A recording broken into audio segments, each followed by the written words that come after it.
Greetings, greetings, greetings. You are now tuned into the Vault. Trust Christian, know nothing, control everything. Just want to thank you for tuning in live, listening to replay. Always appreciate everybody that tunes in live, listens in the replay. Definitely have a special episode for you all today. Bringing a guest you all can see on the screen, learning to trust. And this is a very important topic. So we definitely are appreciative of our author coming through today, Dr. Sabrina Williams. Definitely appreciate her and her wisdom. And this is going to be a very interesting conversation that we're going to have today because, this isn't somebody here trying to sell you trust. This is someone that's here to say, have you learned to trust yet? So definitely appreciate the relationship. We actually met through a trustee. So if you haven't enrolled in trustee training or like a consultation, Christian at trustchristian.com. Once again, that's Christian at trustchristian.com. But definitely look forward to hearing from you all. Once again, this episode is really going to talk about learning to trust, really dissect this book. Definitely encourage you to get the book. She is going to give more details, but we definitely appreciate her for taking the time out of her busy schedule and coming through today and just sharing her knowledge and wisdom today. So, Dr. Sabrina, how you doing today? I'm very well, Christian. How are you today? I'm doing excellent. I'm doing excellent. Yeah. All righty. So, you're an author. Is there any other cool things you want to share with the audience about yourself outside of being an author? Absolutely. So, good morning, audience. Yeah. I am Dr. Sabrina Edmon Williams, author, educator, investor, and talk show host. Opening minds and closing contracts. I am so noted, and I'm so excited and delighted to be here with Christian today to share my journey learning to trust with you. Thank you. Thank you. Thank you. A lot of people know me as Trust Christian, know nothing, control everything. So this is going to be Absolutely. this is going to be an excellent episode of learning to trust and really do appreciate you taking your time out of your schedule and, really dissecting the book. This is something that when we came across it immediately hit home, say, hey, this is something that, we needed to put in words. So what inspired you, or was it inspiration or desperation to actually write the book? A little bit of both, whole lot of both. Okay, okay, We're being transparent here, Trust Christian.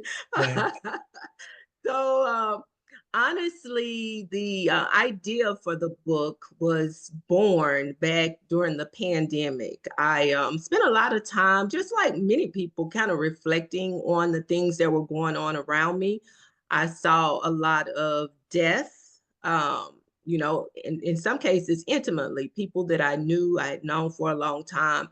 And at that time, I started doing some introspective thinking, like where am I in life? And, if something were to happen to me, am I positioned to go? Not so much about being ready to go, but have I done the things that I needed to do to position myself, my family for a transition? And so the idea was actually born then.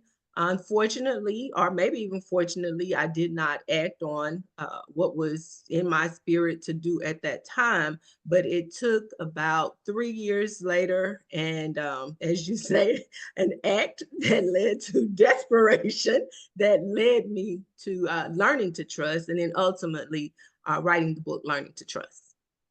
let's hone in on the title. What specifically about this title is something that stands out to you? What made you specifically name it this outside of the various different things you could have titled the book? And that's a good question because I played with the title a lot. Literally, I had an idea. I was kind of moved to get up and write the book. I had writing a book on my bucket list for probably 20 years, and I never acted on that outside of writing a thesis and a dissertation and several magazine articles, journal articles. Never really acted on the idea of writing a book, but when it hit me, I started writing and I didn't stop. So when it comes to titles, you think about what will get people's attention. What's a catchy title?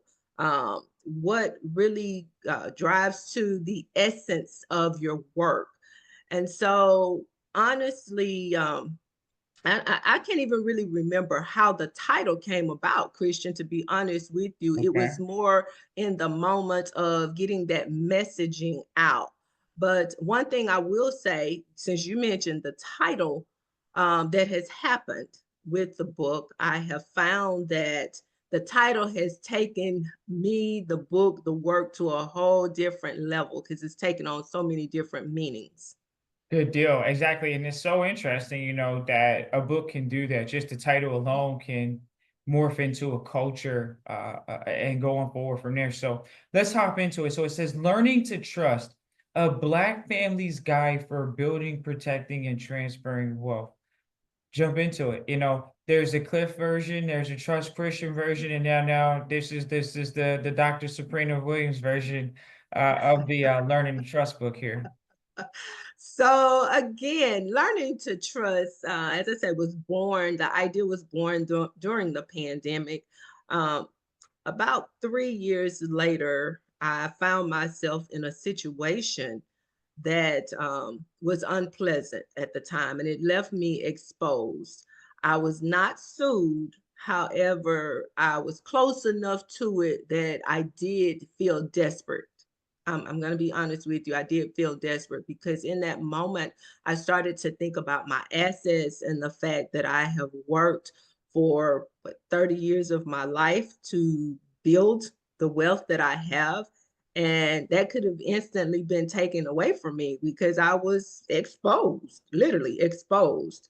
And so I actually had a contract at that time and I ended the contract and I just took a year of my life off and just said, hey, I got to do some things differently. And because I am an educator, education came to mind first. So, it was a journey of educating myself, doing some things myself, learning myself, positioning myself. And once I did that, wrote the book, and now I'm on a mission to help others. Okay. And so say you're on a mission to help others, huh? Yep, on a mission. A black family's guide for building and protecting and transferring wealth. So where did this knowledge come from or this information that you are sharing with you in the book? So a lot of experience.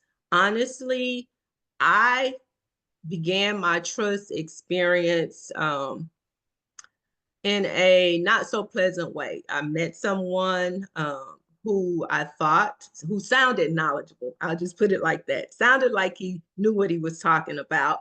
Didn't take being around him and in his presence very long to realize that something was amiss. And so that set me on a journey. I went through meeting several different people, and I'm happy about it now, to be honest, Trust Christian, because it gave me a very unique perspective. And I'll say that, you and I have talked, and I tell you, my passion is educating people. I paid the price for the education. So I did something that most people will not do.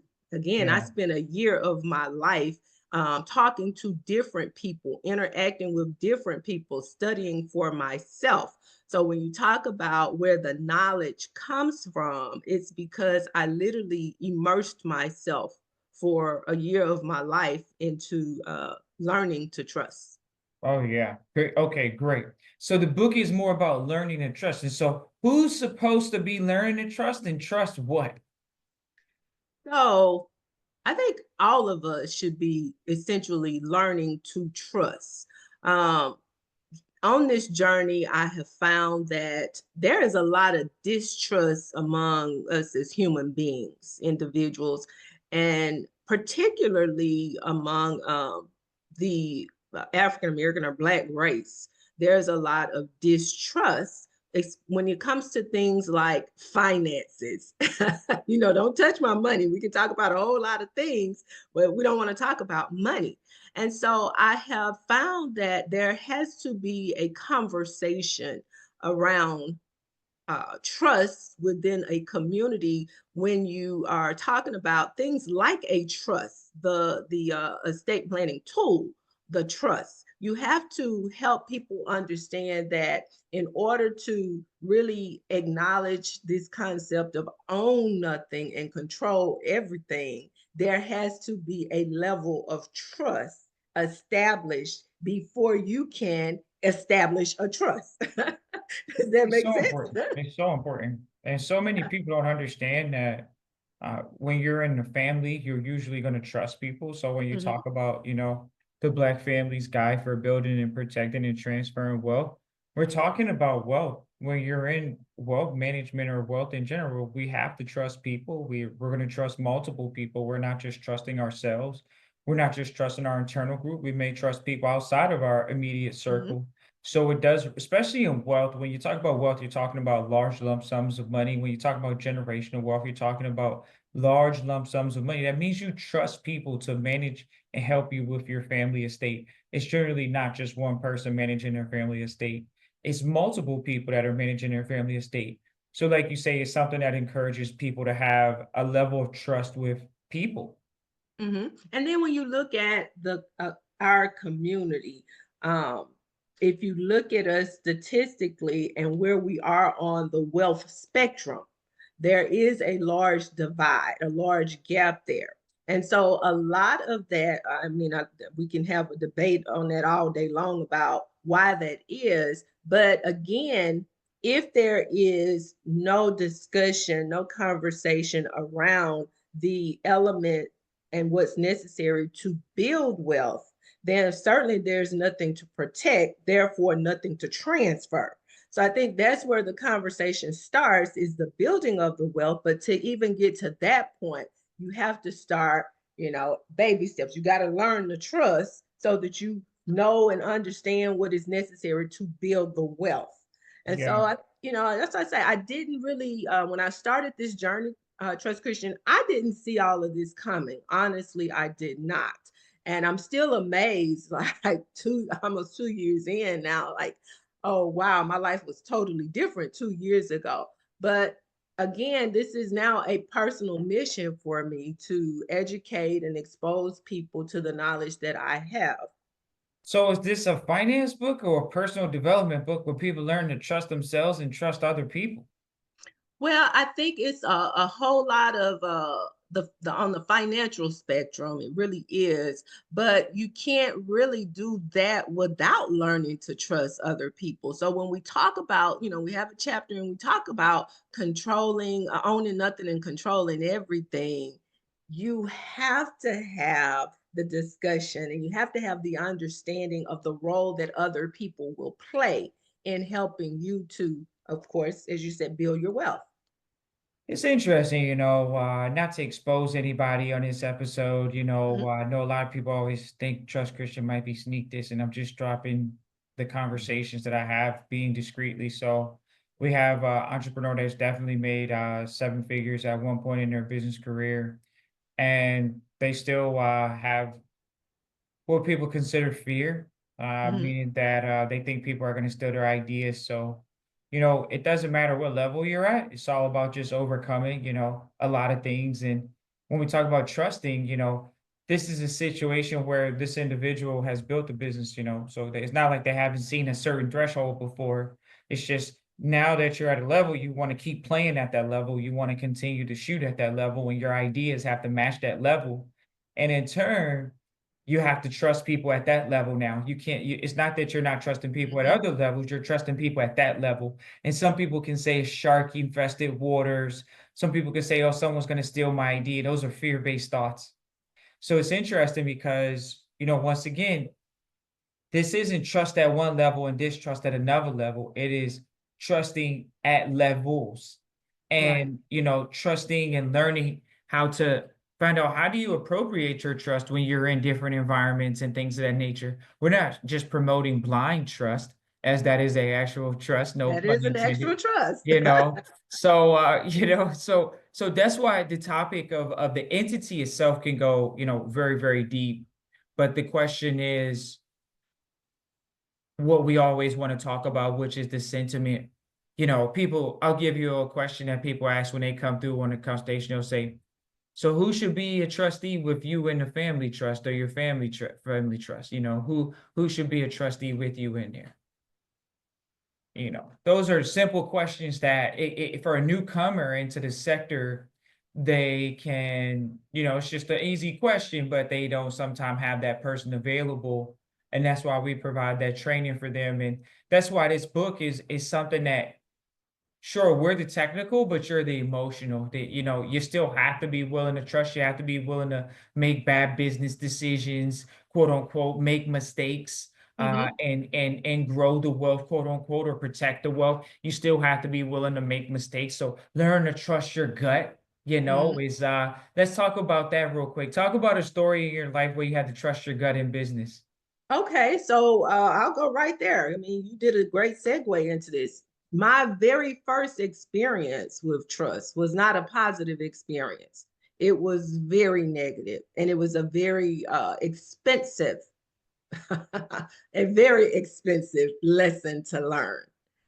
And had I not moved forward, had I just developed a level of distrust of my fellow man because of that negative experience, there would be no learning to trust book. There would not be a podcast here with Trust Christian. I wouldn't be in the vault today.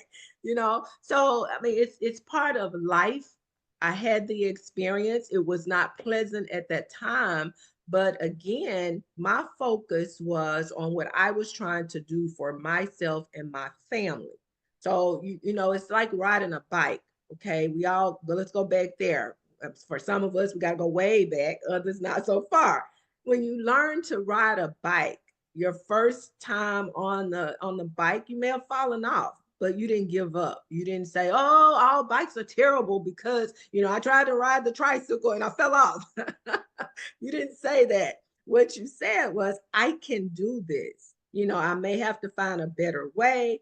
I might have to look at mounting the bike differently. I may have to look at, taking those training wheels off, or putting additional training wheels on. I may have to do something different, but you don't stop.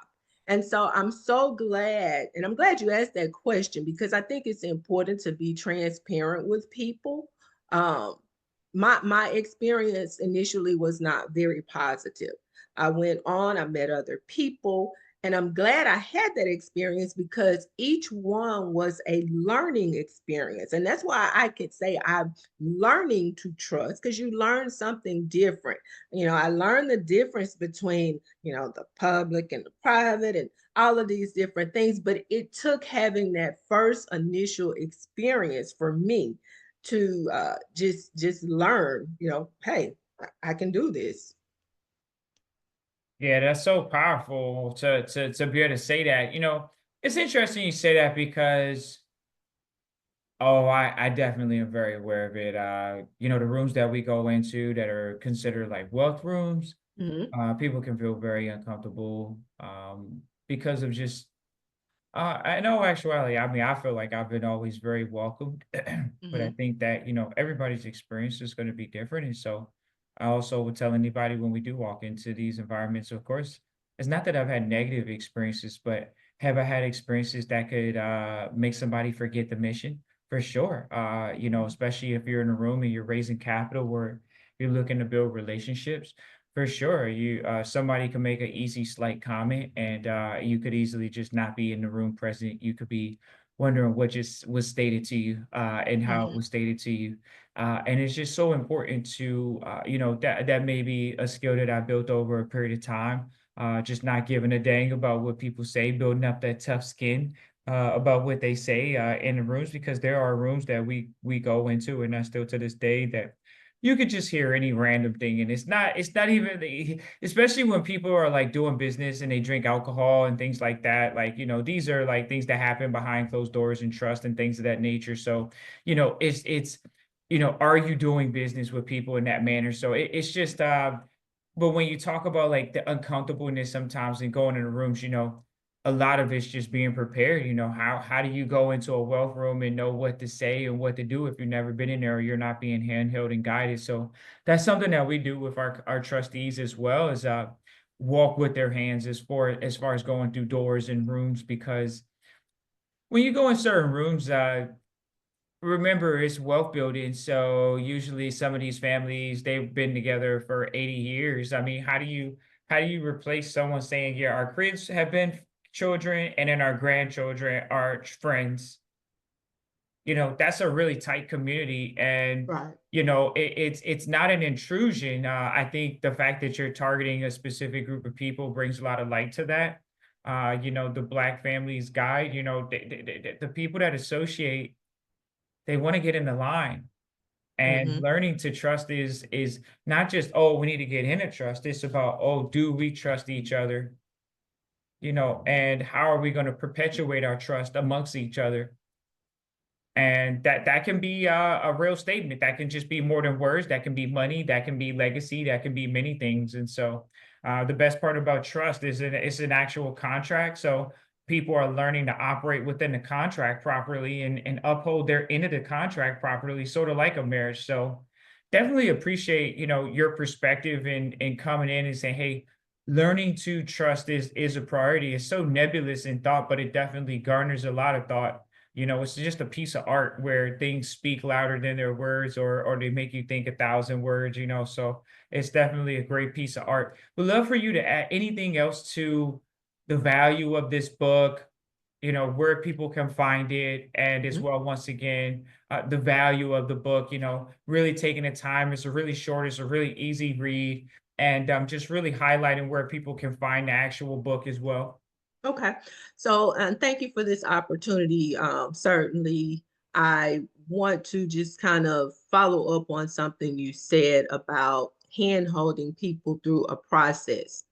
For me, this book is just that, a lot of information about wealth building, about estate planning, about different tools that are used are very foreign concepts to a lot of people.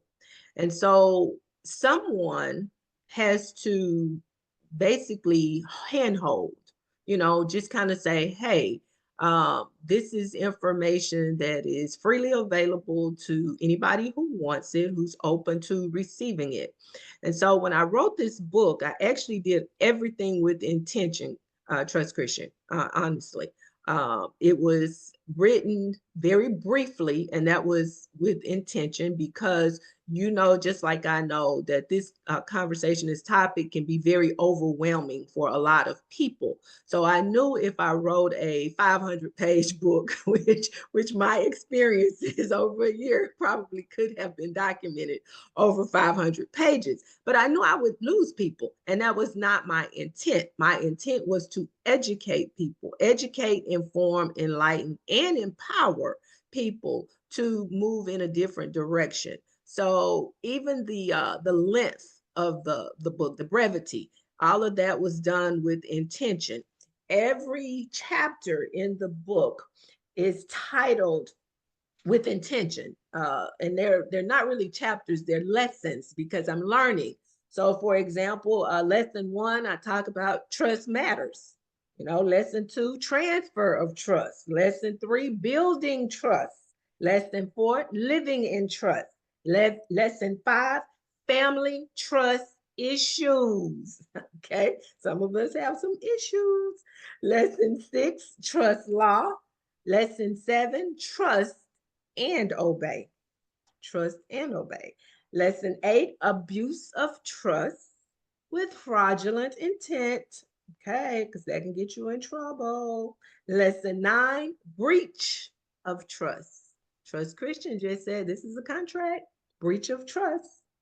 And lesson 10, final trust. So even the chapter titles, if you will, were done with intention, with an emphasis on trust.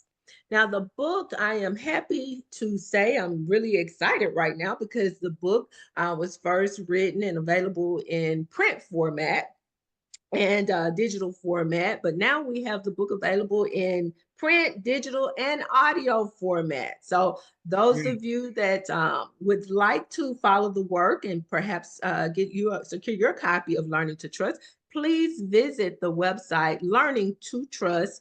trust.org. That's learning to trust.org. You can also order a copy of the digital book on Amazon. Go to Amazon and get your digital book. And if you want a physical copy of the book, please feel free to visit my personal website, which is I am so noted, and that's IAMSEWNOTED.co, not .com, .co. I would love to have you follow the work. We are very passionate about what we're doing, Christian. So, and I know that you are too. And I think this is a very good match for us. As I've explained to Christian, my focus as an educator is to educate you on trust. So, Trust Christian is the expert on getting you signed up, connected. He's expert in contracts and getting those contracts done for you. But Dr. Williams is the one that's going to be here that'll sit down with you and your family and really help you understand the significance of learning to trust. Yeah, it's interesting you say that, doing the workshops, that's probably what one of my mentors would always speak of. But the thing about it is just having people invest and come out to a location and be there for a day. Of Mhm. course, your book actually still comes at it from a very poignant manner, meaning that, sure, people can come in and learn to trust each other. But at the same time, you still are tackling the actual structure aspect of it as well, which is, hey, we want to talk about this, talk about this, talk about this, talk about this, which are very poignant points in actually the management and the operations as well. So it's not just ooey gooey come in here, we need to feel together. It's come in here and take on a responsibility, take on a role, and learn that you can provide trust when you do something, and we all will trust you doing what you're supposed to be doing. Mhm. And so it's interesting, we could go many places with that conversation. I know I can, but I definitely appreciate you and the topic and the conversation in general. But definitely looking forward to having you back again. This is something that, you know, it's interesting because, when you talk about competition in the marketplace, one of our mentors always says, be first or be different. I wouldn't say this is a complete first, but I still would say it's a dynamic in the marketplace. Even the coloring on the front of it is just very important. I think that trust is truly 1% mentality. So no, I seen these guys on the internet the other day talking about IULs, and it's like we're not going to go there, but it's just like they're trying to talk about that, and I was like, okay, we need to go ahead and put a clip in the chamber called IULs is the cup of tea today, because now everyone thinks they can do an IUL and they understand the importance of it, but how are we going to, there's always this cultural misinformation or appropriation of information where there's not a free circulation of information, because if that's the case, then there's a multifaceted conversation that has to be had together, that Right. it has to be had together. It's not, oh, well, this is your one glory ticket. If you just Mhm. get this one thing, everything's going to work out for you. And just understanding that it is a system in place in the West here, that makes them a little bit more superior than other jurisdictions. A lot of people have to face that reality, but that comes from almost traveling, but also studying systems. Well, And Chris, go ahead. if you would just allow me, because I think what you're saying is so important. When I start the book, and I don't want to give away, all the good stuff because I want your, I Yeah. want your viewers to read my work. But I start the book talking about a house. If you were building a house, which many of us, live in homes, some of us have actually gone through the process of constructing our homes. The very first thing that's done during the construction of a home is the laying of the foundation. If the foundation is not laid, or if it's not properly established, you're going to have trouble with that house. You're going to have a whole lot of problems with that house. And right now, here I'm in Mississippi. Just this past weekend, we experienced some very inclement weather here. Everything from tornadoes. Actually, believe it or not, here in Mississippi, we had an earthquake on Right. Saturday. Right. Yeah. So I say all that to say those are things that can shake your foundation. They can really shake the very foundation of the home that you're in. if your home is not built on a stable foundation, it can come crashing down. And the same can be said for our financial homes. When we do not establish a proper foundation, things can come crashing down.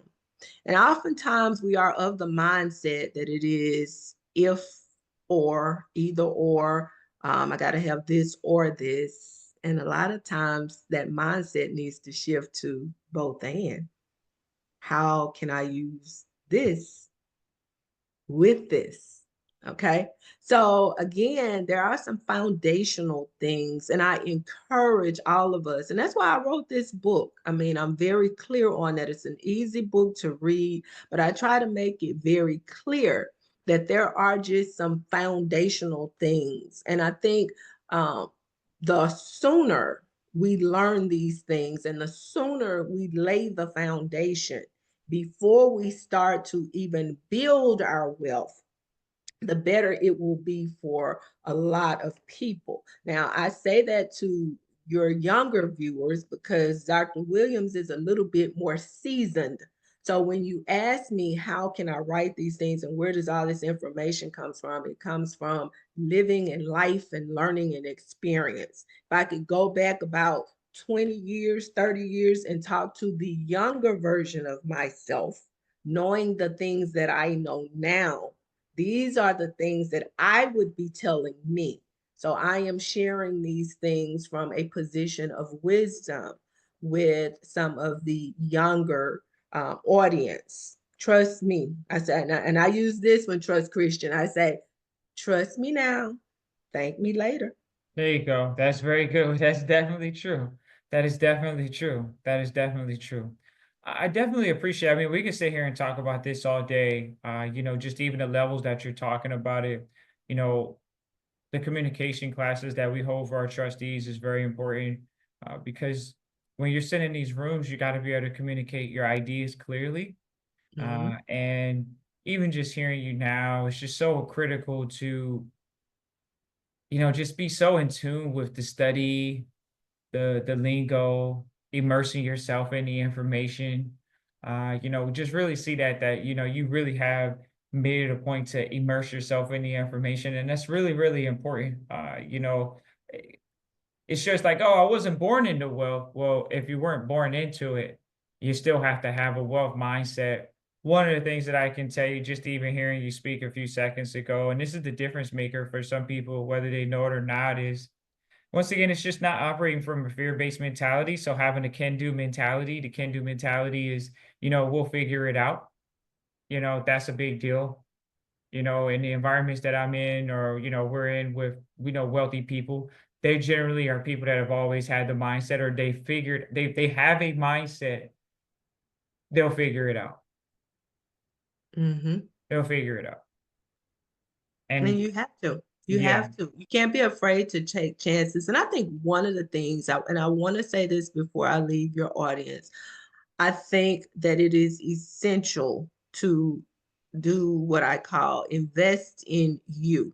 Hmm. Invest in you, invest in yours, invest in your I mean, what I'm talking about, because some people may be like, where is she going with this? Invest in your knowledge, invest in things that will help you to ultimately build wealth. See, in this country, we have been taught and we've been conditioned to believe, you go to school, you get a great education, and then you go out and you get a job and you earn money. Right. That's the model, that we've all bought into. And you have a PhD here. PhD, I'm one of a very few people in the country that hold the PhD that I hold.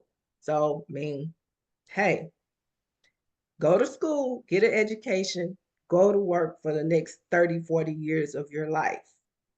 And it's interesting that in that model, nowhere in that model is there any inclusion of how to manage the money that you earn, how to multiply the money that you earn. You know, we get out there and we see all of these nice things and we get really excited about the ownership of these things. But I am here to suggest that we really need to think about a different model for ourselves, no matter what the model is that has been laid before us, because it can make a world of difference.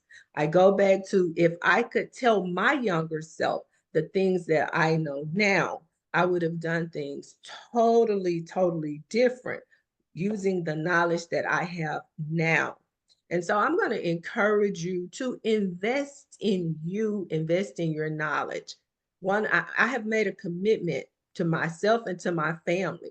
We take trips to conferences to There you learn go. different things, For sure. things that I did not learn during my 8 years of study at the university.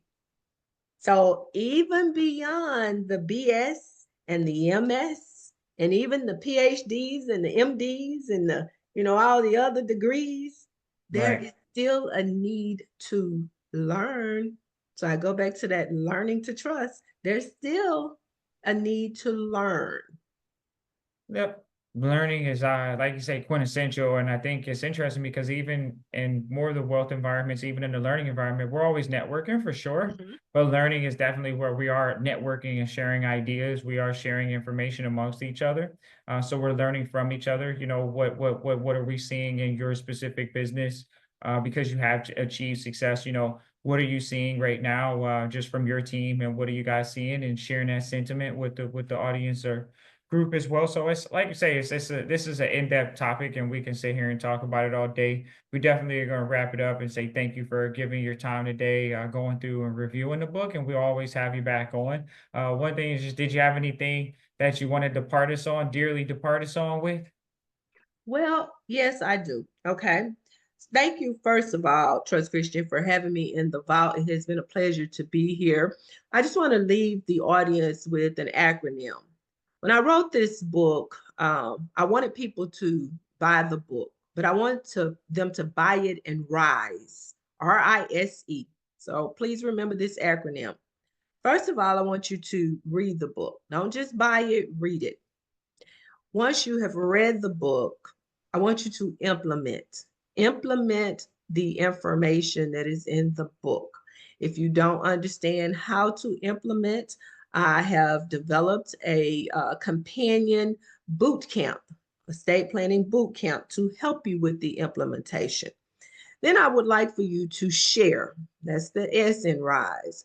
Start having some conversations. You've got to have conversations with your family, those in your circle. That's the only way that this stuff is going to work for you. You got to start having some conversations. Share. And then E, encourage other people. Encourage other people to do the same. So we want you to buy the book, then rise. And with that, Christian, again, I thank you. It's been a pleasure to be here with Trust Christian today in the vault. Yes, thank you so much. I appreciate you. Our audience appreciate you. We look forward to having you back on and really sharing that warm and soft side, but the still straight and forward side of trusteeship, the lifestyle that we're here to actually operate in all areas of our life, which is quality stewardship, quality trusteeship. So thank you so much. Appreciate it, and we'll have you on again. Thank you. Look forward to it. All righty.